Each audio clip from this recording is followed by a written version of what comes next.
4000 luxury car সমুদ্রের নিচে কী করে গেল, এটা হচ্ছে প্রশ্ন। 4000 লাক্সারি কার সমুদ্রের নিচে, যেটি হলো আমেরিকায় উৎপন্ন 4000 লাক্সারি কার, যেমন BMW, Mercedes Benz, Lamborghini, Porsche, Bugatti, এইসব গাড়িগুলো প্রায় 4000 পিস ছিল।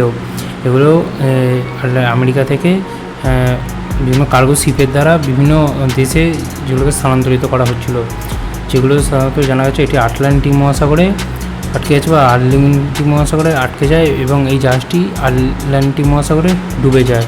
এটি ঘটে কবে? 2022 সালে। এর মধ্যে গাড়ি কতগুলো ছিল? প্রায় 4000 লাক্সারি কার ছিল।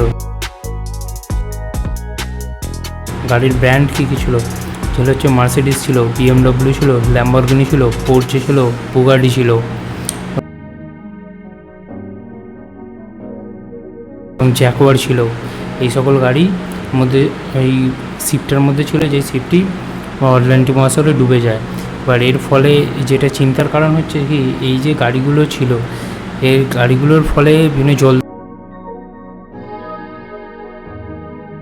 দূষণ দেখা যেতে পারে। জল দূষণ মানে যেমন এইসব গাড়িগুলো ব্যাটারি বলো, বিভিন্ন পেট্রোল বলো, বিভিন্ন সব বস্তু, এগুলো সব সমুদ্রের মধ্যে মিশবে, এসে সমুদ্রের জলের সঙ্গে মিশে সমুদ্রে একটি জলটিকে খুব বিষ করে তুলবে এবং যেটি মাছ এবং মানুষ এবং পরিবেশের পক্ষে খুব অস্বাস্থ্যকর হয়ে উঠবে। এটি জানা গেছে। এই গাড়িগুলি বা এই শিপটি এখনও পর্যন্ত উদ্ধার করা যায়নি।